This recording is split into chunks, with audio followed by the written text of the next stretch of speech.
ನಾನು ನಿಮ್ಮ ಡಾಕ್ಟರ್ ರಾಜ್ಕುಮಾರ್ ಶಿವಾಚಾರ್ಯ, ವೈದ್ಯ ಜ್ಯೋತಿಷಿ ಮಾತಾಡ್ತಿದ್ದೀನಿ. ಈ ಜುಲೈ ತಿಂಗಳ ರಾಶಿ ಫಲಗಳಲ್ಲಿ ಕೆಲವು ರಾಶಿಗಳಿಗೆ ಎಚ್ಚರಿಕೆಯಿಂದ ಇರಬೇಕೆಂದು ಹೇಳಬೇಕಾದ ಪರಿಸ್ಥಿತಿ ಇದೆ. ಮೇಷರಾಶಿ, ವೃಷಭ ರಾಶಿ, ಸಿಂಹ ರಾಶಿ, ಕನ್ಯಾ ರಾಶಿ, ತುಲಾ ರಾಶಿ, ಹಾಗೆಯೇ ವೃಶ್ಚಿಕ ರಾಶಿ, ಕುಂಭ ರಾಶಿ ಇವುಗಳು ಸ್ವಲ್ಪ ಜಾಗ್ರತೆಯಿಂದ ಇರಬೇಕು. ಈ ಜುಲೈ ತಿಂಗಳಲ್ಲಿ ಮೀನ ರಾಶಿಗೆ ಕೆಲವೊಂದು ಮಟ್ಟಿಗೆ ಚೆನ್ನಾಗಿರ್ತದೆ. ಮಿಥುನ ರಾಶಿ, ಕನಕ ರಾಶಿ ಕೆಲವೊಂದು ಮಟ್ಟಿಗೆ, ಕೆಲವು ರಾಶಿಗಳಲ್ಲಿ ಸ್ವಲ್ಪ ಮಟ್ಟಿಗೆ, ಹಾಗೆಯೇ ಮಕರ ರಾಶಿ, ಮೀನ ರಾಶಿಯಲ್ಲಿ ಕೆಲವೊಂದು ಮಟ್ಟಿಗೆ ಕೆಲವು ರಾಶಿಗಳು ಚೆನ್ನಾಗಿರ್ತವೆ. ಕೆಲವು ರಾಶಿಗಳು ನಮ್ಮ ಜಾತಕದಲ್ಲಿ ಖಂಡಿತವಾಗಿಯೂ ಯಾವ ಪರಿಹಾರ ಮಾಡಬೇಕು, ಏನ್ ಮಾಡಬೇಕು, ಈ ರಾಶಿ ಫಲಗಳಲ್ಲಿ ನಾವು ಹೇಗಿದ್ದೇವೆ ಎಂಬುದನ್ನು ನೋಡಬಹುದು. ಕೆಲವು ರಾಶಿಗಳು ಚೆನ್ನಾಗಿರ್ತವೆಯಾ, ಕೆಲವು ರಾಶಿಗಳಿಗೆ ಕೆಲವು ಅಡಚಣೆಗಳು ಮತ್ತು ಸಮಸ್ಯೆಗಳು ಖಂಡಿತವಾಗಿಯೂ ಇರ್ತವೆ.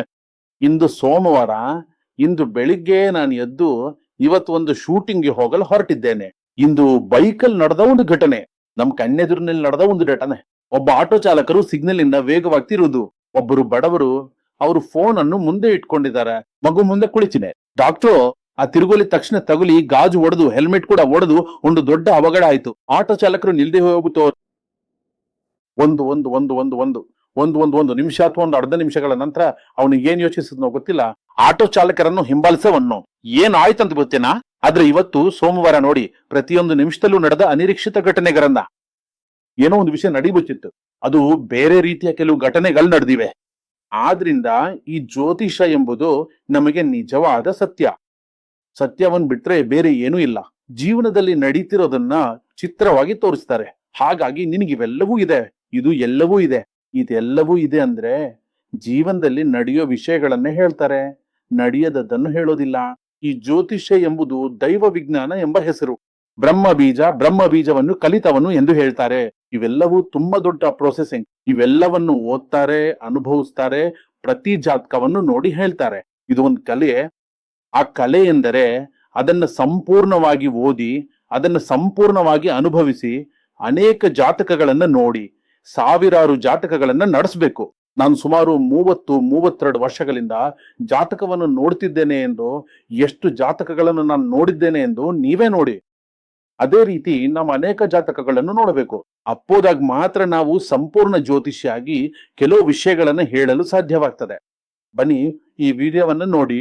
ನಿಮ್ಗೆ ಯಾವುದೇ ಅನುಮಾನಗಳಿದ್ರೆ ಕೇಳಿ, ವಿವರದಲ್ಲಿ ನಂಬರ್ ಇದೆ, ಕೇಳಿ. ಖಂಡಿತವಾಗಿಯೂ ಅದಕ್ಕಾಗಿ ಅಪಾಯಿಂಟ್ಮೆಂಟ್ ಫಿಕ್ಸ್ ಮಾಡಿ ನಿಮ್ಗೆ ಜಾತಕವನ್ನು ನೋಡಿ ಹೇಳ್ತೇನೆ.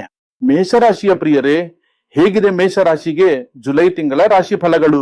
ನಾವು ಒಂದೊಂದಾಗಿ ನೋಡ್ತಾ ಇದ್ದೇನೆ. ಅದರಲ್ಲಿ ಮೊದಲ ರಾಶಿ ಮೇಷರಾಶಿ.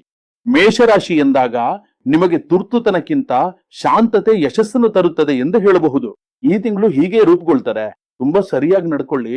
ಮಾಡಿದ ತಪ್ಪನ್ನು ಮತ್ತೆ ಮರುಕಳಿಸಬೇಡಿ. ಮಾಡಿದ ತಪ್ಪು, ನಾನು ಈ ತಪ್ಪನ್ನ ಮಾಡಿದ್ದೇನೆ ಎಂದು ನೀವು ಒಪ್ಕೊಂಡ್ರು ಮತ್ತೆ ಆ ತಪ್ಪನ್ನ ಮಾಡದಂತೆ ನೋಡ್ಕೊಳ್ಳಿ. ಪ್ರತಿ ನಿರ್ಧಾರಕ್ಕೂ ಎದುರಾಗಿ ಈ ಮೇಷರಾಶಿಯವರಿಗೆ ಈಗ ಏನ್ ನಡೀತಿದೆ ಅಂದ್ರೆ, ಶನಿದೇವನು ಸ್ವಲ್ಪ ಬೇರೆ ರೀತಿಯಲ್ಲಿಯೇ ಸಂಚರಿಸ್ತಿದ್ದಾನೆ. ಕಚೇರಿಯಲ್ಲಿ ನಿಮ್ಮ ಅದ್ಭುತ ಪ್ರತಿಭೆಯನ್ನು ಎಲ್ಲರೂ ಬಹಳ ಹಸಿವಿನಿಂದ ಗಮನಿಸ್ತಾರೆ. ನಿಮ್ಮ ಮೇಲೆ ಅಗತ್ಯವಿಲ್ಲದ ಸುಳ್ಳು ಆರೋಪ ಅಥವಾ ಕೆಟ್ಟ ಹೆಸರು ಬರಬಹುದಾದಂತಹ ಕಠಿಣ ಪರಿಸ್ಥಿತಿಗಳು ಉಂಟಾಗಬಹುದು. ಒಂದು ವೇಳೆ ನೀವು ಕೋಪದಲ್ಲಿ ಮಾತನಾಡಿದರೆ, ನೀವು ಆಡಿದ ಮಾತನ್ನು ನಂತರ ನಿಮ್ಮ ಮೇಲಧಿಕಾರಿಗಳು ಖಂಡಿತವಾಗಿಯೂ ಪ್ರಶ್ನಿಸಬಹುದು. ನಿಮಗೆ ಹೊಸ ಜವಾಬ್ದಾರಿಗಳು ಮತ್ತು ಹೊಣೆಗಾರಿಕೆಗಳು ಸಿಗಬಹುದು. ಕೆಲಸದಲ್ಲಿ ಹೊಸ ಉತ್ತಮ ಅವಕಾಶಗಳು ಸಹ ಬರಬಹುದು. ಆದರೆ ಯಾವುದೇ ಕಾರಣಕ್ಕೂ ತುರ್ತುವಾಗಿ ರಾಜೀನಾಮೆ ನೀಡಲು ಹೋಗಬೇಡಿ. ಯಾವುದೇ ಸಂದರ್ಭದಲ್ಲೂ ಕೆಲಸವನ್ನು ತಕ್ಷಣವೇ ರಾಜೀನಾಮೆ ಮಾಡಬೇಡಿ. ಸ್ವಲ್ಪ ತಾಳ್ಮೆ ಇರಲಿ, ಸ್ವಲ್ಪ ಸಹನೆ ಇರಲಿ, ಆಗ ನಿಧಾನವಾಗಿ ನಿಮಗೆ ಲಾಭವಾಗುತ್ತದೆ.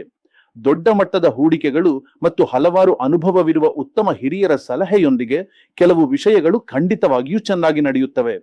ಹೀಗಾದರೆ ನಿಮ್ಮ ಜಾತಕದಲ್ಲಿ ಸ್ಪಷ್ಟವಾಗಿ ಹೇಳಿರುವಂತೆ, ಅದೇ ರೀತಿ ಜಾತಕದಲ್ಲಿ ವಿವರಿಸಿರುವಂತೆ, ಹಾಗೆಯೇ ನಿಮ್ಮ ಪಾಲುದಾರರೊಂದಿಗೆ ಲಿಖಿತ ರೂಪದ ಒಪ್ಪಂದವನ್ನು ಮಾಡುವುದು ಬಹಳ ಮುಖ್ಯ.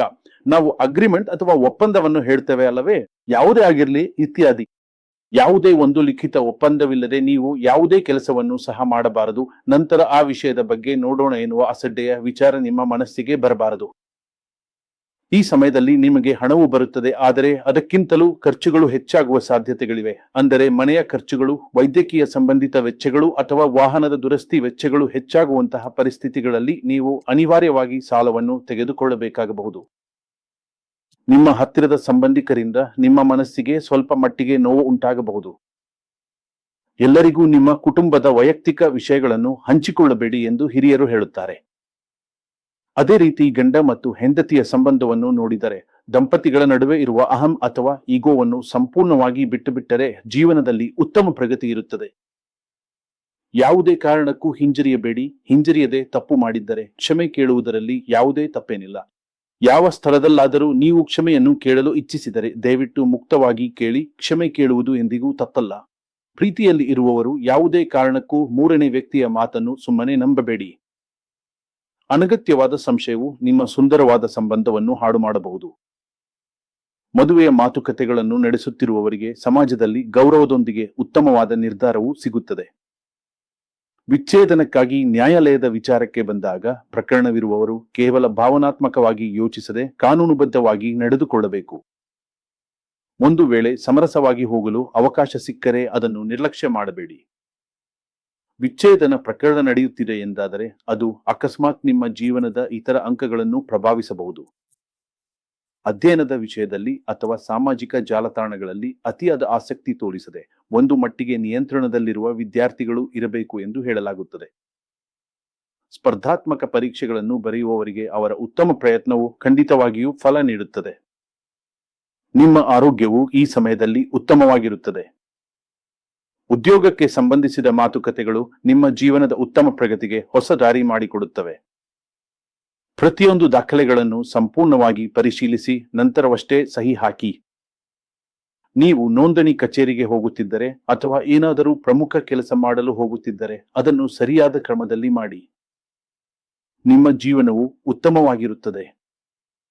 ಈ ತಿಂಗಳ ಪ್ರಮುಖ ಕೆಲವು ಸಾಲುಗಳು ಏನೆಂದರೆ, ಮೇಷರಾಶಿಯವರಿಗೆ ಈ ಜುಲೈ ತಿಂಗಳು ನಿಮ್ಮ ಕೋಪವನ್ನು ನೀವು ಜಯಿಸಿದರೆ ನಿಮ್ಮ ಜೀವನದ ಯಶಸ್ಸಿನ ಹೊಸ ಬಾಗಿಲು ತೆರೆಯುತ್ತದೆ. ಶಾಂತವಾಗಿ ಉತ್ತಮ ಅವಕಾಶ ಮತ್ತು ಪ್ರಗತಿಗಳು ನಿಮ್ಮ ಮುಂದೆ ತೆರೆದುಕೊಳ್ಳುವ ತಿಂಗಳಾಗಿ ಈ ತಿಂಗಳು ಖಂಡಿತವಾಗಿಯೂ ರೂಪುಗೊಳ್ಳುತ್ತದೆ.